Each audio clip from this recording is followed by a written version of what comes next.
Good afternoon, everybody. This is Calvin Milford with your Chambers Academy Sports Live station on YouTube. We're here to talk about last Friday night's Chambers Academy game, big victory 58-7 over Pickens. And we're going to start out with our defensive player of the game, senior Brodie Smoot. Brody, this is your third selection out of 8 games. That says a lot for your talent and ability. I understand you had 7 tackles. 2 sacks. And 2 sacks. That's a pretty good night for anybody on defense. Brodie's a senior, and he's making the most out of this senior year. We got over there, and the fastest I saw anybody run all night was when the lightning struck. Yes, sir. Really was, It was raining to start off. I was like, dang, it's going to be a slip and slide game. It's going to be, we might be in there and be in a game for a little bit, but, we came out there and played good. So that lightning was a little bit unsettling, though, wasn't it? Yes, sir. Some of those kids that made it to the locker room first, I didn't know they had that much speed. Yes, sir. I didn't know I had the speed I had. I clocked in probably 4.3 running in the locker room, So. Well, that brought about a 30-minute delay, and, of course, the weather was bad, and I guess the field was a little wet. And went down the field to score, which is something we've been good at all season, and then all of a sudden looked up, and it was 8-7. That was a little unexpected in some respects. So what did y'all think when it got to be 8-7? Well, we kind of let one slip out of our hands. We should have had a tackle at about the 30-yard line, and then they got out there and kind of ran a cutback play like a counter and kind of got us off guard, something we hadn't been practicing for, because we had been practicing for like the pistol look, and they came out and like under center, so it kind of threw us off, but we adjusted to it after it. So yeah, they I'm not sure they had another first down the rest of the first half, and not too many more first downs in the game after you all made the adjustments. Yes, sir. And that's what it's all about. Well, I'm going to talk to Coach Allen about this, but I think if my math is correct, that victory clinched the region championship. So if we can hang on in the playoffs, we'll be home both games before going to Troy, if we make it to Troy. That's the plan. What's the difference, in your opinion, now that you're a senior, knowing that you don't have any more road games to play? It's a pretty good feeling. I mean, to go out in your last game wearing that white and winning 58-7, and probably the best game I played all year. So, I mean, it feels pretty good. I'm sure it feels good to everybody else, and hopefully we'll have blue for 4 more games. Or gray. Or gray. Keep trying to convince Coach Allen to wear the gray jerseys and the blue pants, but he says it doesn't look yes, good. Sir. So I guess maybe we won't try that, or maybe he'll change his mind. Who knows? What do you know about Meadowview this week? I don't think that they're very good, and a lot of teams have been hanging a lot of points on them. But you can't take a game for granted, because if you don't play 100%, then you could get injured, hurt, and cost you the rest of the season. So we got to play full speed and just don't take them for granted and play every play like it's our last. Wouldn't be a good way for a 21-game winning streak to win it. No, sir, it wouldn't. This Friday's game is homecoming with all the festivities that go along with it, and it'll be an interesting night for everybody. I know our cameraman is going to be in the homecoming court, so he's going to have to teach Chester now how to run the camera. Yes, sir. Either way, your season's winding down. How does it feel to be a senior and be this close to the end? Has it sunk in yet? It kind of has. I mean, everybody last year was like, don't take it for granted. It's going to go by fast, and I was a junior, so I didn't think much about it. I was just going through the motions. Now that I realize it's here, it's gone by fast, and I wish I could have it back, but at the same time, I've been playing good. So, I mean, it feels good where I'm at. Hopefully we can play 4 more games in this state championship. Yeah, we had 4 at home, 4 on the road, and hopefully 4 more at home and off to Troy. That's what everybody's goal is, and that's where the season's ended the last 4 years. So you don't want to be the senior class that finishes up anywhere else, do you? No, sir. Well, we congratulate you on the great game you had. Appreciate it. We look forward to seeing you have many more great games between now and the time you walk off the field yes, for the last time. Yes, sir. I hope so. Get better every week. There you go. Again, Brodie Smoot, our defensive player of the game for Chambers versus Pickens. 2 sacks, 7 tackles, had a great night, and we're looking for more. Yes, sir. And we'll talk shortly with our offensive player of the game. And we are back live with our offensive player of the game of Chambers versus Pickens. That will be number 10, junior quarterback Peyton Allen. Peyton, your second time being selected. I think you probably had one of your better games of the year Friday night. Would you agree with that? Yes, sir. I just went out and played hard, just like every Friday. Well, nobody would argue with the fact that you play hard. We've been watching you since about the 6th grade, so we know all about that. But Friday night, you attempted 9 passes, which is not a whole lot in a high school ball game. But the big thing is you completed 7 of them, and 2 for touchdowns. Is that what? Yes, sir. Our receivers did a really nice job getting open. We worked on that in practice, passing game. The one pass touchdown that immediately comes back to my mind is the guy was right in your face, just about to tackle you, and you threw the ball, and I was standing where I couldn't see the other end. I thought, well, he's just throwing that one away. And then all of a sudden, there's Josh Holliday. So. Yes, sir. We missed the protection, but we got it cleaned up, and that was a great catch by Josh. So did you know he was down there, or were you just trying to Yeah, I knew we had a wheel combination with a post, and that was the only one I looked at, too, but I just threw it. So and it worked. He was open, yeah, you're right. When it works, it works. Yes, sir. And everybody's happy. Or everybody wearing blue and gray is happy anyway. Yes, sir. You also had, I don't know how many attempts, but over 100 yards rushing. Is that right? Yes, sir. And 2 rushing touchdowns. And one time I don't know if it was a design run, but you broke containment and had about at least a 60-yard run maybe? Yes, sir. It was a design run. So that was a pretty run. We were laughing about how when you had up so much speed that you made it all the way to the fence before you were able to stop. Yes, sir. I guess I just kept on running. Yeah. Reminded us of this. Chester and I talked about you maybe too young to remember Bo Jackson playing for the Raiders, yes, but sir. he had a run like that one time where he kept on running, went on into the tunnel, and they didn't have a tunnel down at Pickens. But I'm going to ask you the same question I asked Brodie. Did you run any faster all night than you did when the lightning struck right behind the bench? I don't think so, no.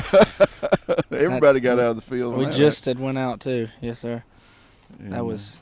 It looked like it hit right on the baseball field, actually. It was it was close around, I can assure you, because it shook all of us up in the press box.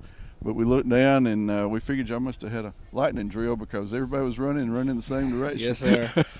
So I told Brodie I saw some folks running there. I didn't realize they had that much speed. Yeah, I hadn't seen a lot of people run that fast before.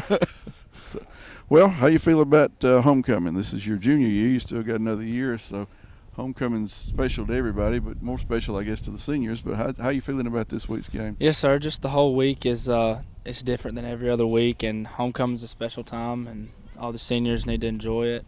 And yeah, sir. How distracting is it? We all know we got to keep focusing, and like Coach tells us every day, or Dad, he says we got to get better every single day we come, or we're getting worse. So we're coming to work every day. Here he's coaching, home he's dad, huh? Yes, sir. I got you. All right. Quarterback Peyton Allen had a great game. We're looking for a lot more out of this young man, not only the rest of this season but next year, and we're proud to name you our Offensive Player of the Week this week. Yes, sir. Thank you. And we'll be right back with Coach Allen. 1, 2. And here we are. We're back with Coach Allen. First of all, Coach, let's talk about Friday night against Pickens. I've already talked to both the offensive and defensive players of the games about the fastest run they made all night, and they both agreed it was when the lightning bolt hit right behind the football field. That was a little too close for comfort, wasn't That it? was scary. You know, I could feel the electricity. It was really tough, and fortunately it wasn't our time. You're right.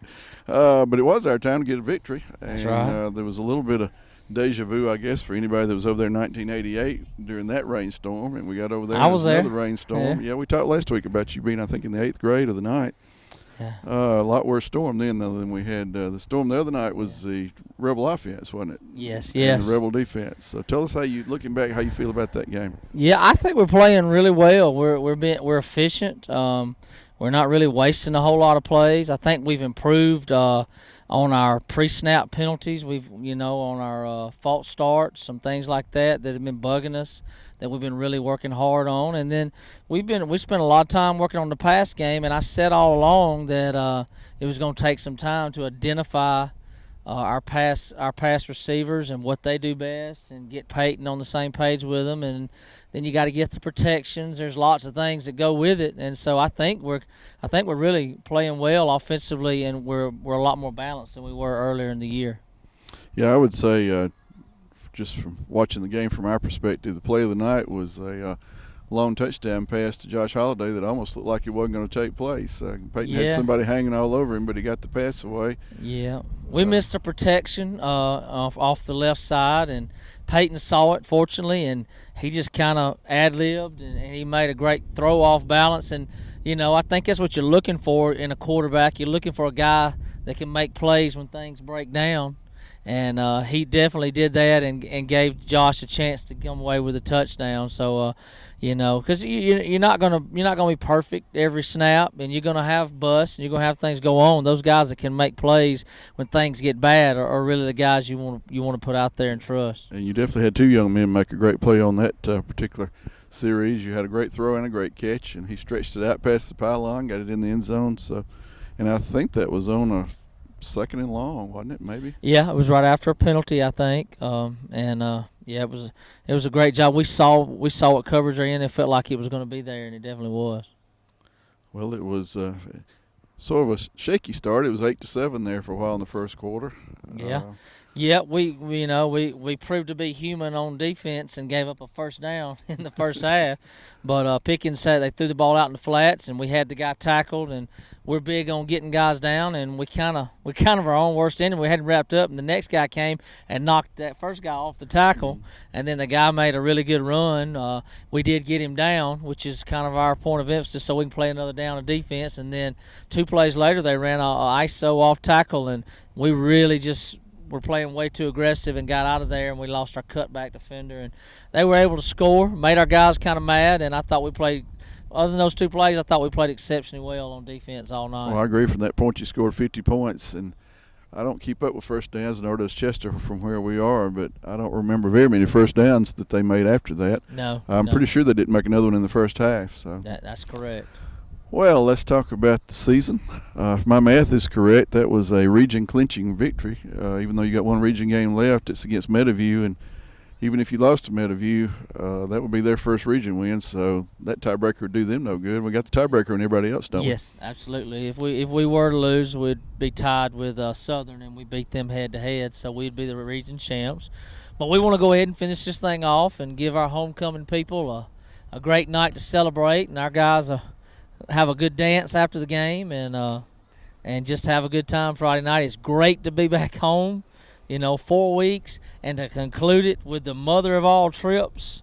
That was the worst trip I've ever been on in my life. I think we got back home a little after 2, and it's impossible to sleep on a bus with kids in it.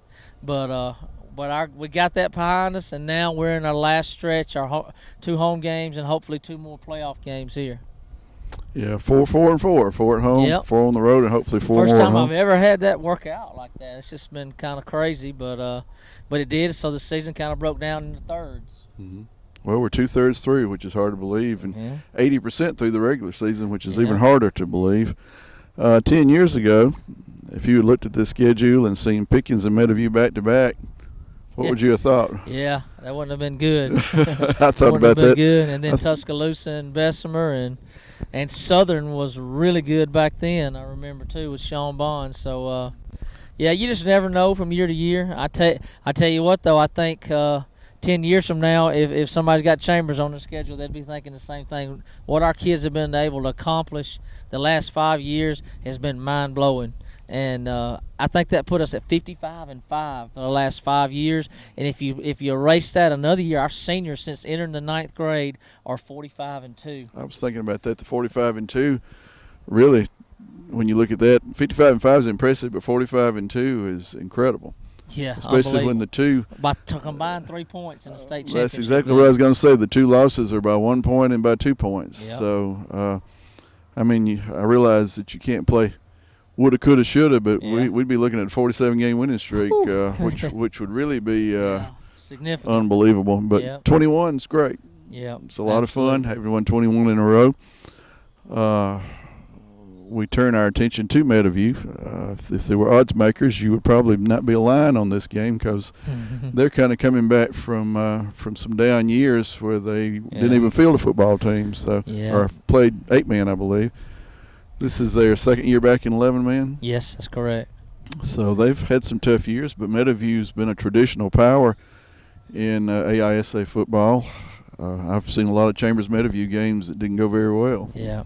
My good buddy Bob Taylor's the coach and headmaster there, and of course a lot of people remember him from being Lowndes' coach the last time we played them in the playoffs here. They had a really good team, so he's a great guy and he's trying to do things the right way. It just takes some time. It takes some time to get a program off on the right foot and establish what you want to establish. And people don't realize that. And in today's society, everybody wants to win now, and that just takes time. And my hat's off to him and what he's trying to do down there. Yeah, we had a couple of weeks ago. We had a banquet to celebrate Chambers' 50th anniversary, and I got up and was going to make a point about the fact that we were 0-10, and then I completely didn't make the point. So after the banquet, everybody said, "Why'd you mention that we were 0-10 one year?" But what I was trying to get to the table was, not very long ago we were 0-10. It was 2000 and. It was the year after I left in 2000. So it would have been 2002. 2002, and 13 years later, we started a 4-year run at Troy that could turn into 5. So it's amazing how you can take a program and build it up from nothing, and hopefully they can do that at Meadowview. Meadowview's been a long traditional member of the AISA, and I don't think anybody wants them to fade away into the past like some of the other traditional powers have. So, well, I think we were 1-9 in 2012. And I was able to come back the next year, and we won 5. Right. And then won 5 or 6 the next year, and then we started the run, 10, 12, 12, and 13. So it's been a great ride, and we just appreciate everybody that's been a part of it. There's been a lot of people that have had a huge hand in making this program what it is today, and we don't take it for granted. And we're going to keep our head down and keep representing Chambers Academy and our people in this town the best way we know how, and stay humble.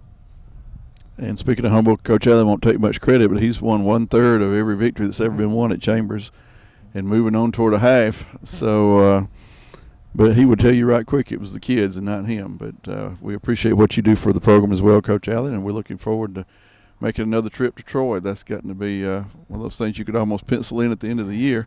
And the year it doesn't happen will be a sad one, but we hope this is not the year, don't we? Well, there's some really good teams. I've been watching them on film. Wilcox, Crenshaw, Southern, who we've already played. I think there's 4 legitimate top 10 teams in the state of Alabama that are all 1A, and that's the first time you could have said that in a long time. They're all ranked in the top 10, and so it's going to be a chore to get there, no doubt. And if things break out like statistically you would think, we're the only team that'll have to play Wilcox and Crenshaw. Yep, that's right. Wilcox will be the semifinal, or Crenshaw, and then Wilcox or Crenshaw will be the final opponents. They play Friday night, so we'll know how that's going to shake out. That'll be interesting. If Crenshaw wins this week's top 10, I think Wilcox is 1 and we're 2. Yeah. So if Crenshaw wins and we can take care of business with Meadowview, first time in Chambers history, the sports writers will hopefully rank us number 1. Yep, it's possible. But those things we can't control. You're right. We just control every Friday night. You're right. Okay, well, the stage is set for homecoming. We are ready to take on Meadowview. The last region game of the year. Senior night will be next week as we take on Bessemer, which is bringing a whole different set of complicated questions that we'll ask and answer next week. But as for this week, we will see you all Friday night. Please plan to be here early. A lot of the homecoming festivities will be pregame because of the number of things we have to do. That starts off, I believe Coach Emily Milford told me, at 6:30 with performance by the cheerleaders. And Calvin, if I could point out just really our girls volleyball team has had an exceptional season so far. If you hadn't been able to watch them, you need to go watch those young ladies. I know they're at home tomorrow night in a huge matchup with Cornerstone to see who is the region champs. And I think our girls are 17-1, I believe, somewhere around there. And then next week we will host a playoff game on Tuesday here at CA. And then Thursday we will go to Lowndes Academy and play in the regional qualifier for seeding for the state tournament in Montgomery, which will be the following week, the week of last week of October, right there, right before November the 1st on a Friday. I think it's the state tournament. And our young ladies are just really fun to watch. They really do a great job out there on the court, and I hope we can support those young ladies and give them the recognition that they deserve. And there you have it from the mouth of the athletic director at Chambers. So be here tomorrow. Tomorrow, the games start at 4 o'clock. Tomorrow at 4. And then, as I said, the cheerleaders will perform at 6:30, homecoming night Friday. We'll have a special treat, we hope. We're trying to invite all of our former homecoming queens to come back to homecoming since this is the 50th anniversary of Chambers. So if you hear this and you haven't been invited and you were a former homecoming queen, please be here at 6:30 on Friday night. We hope to have a good turnout and have some of the ladies back to recognize them. Absolutely. Remember, it's great to play for the C and the A. And we'll see you tomorrow at volleyball, Friday night football.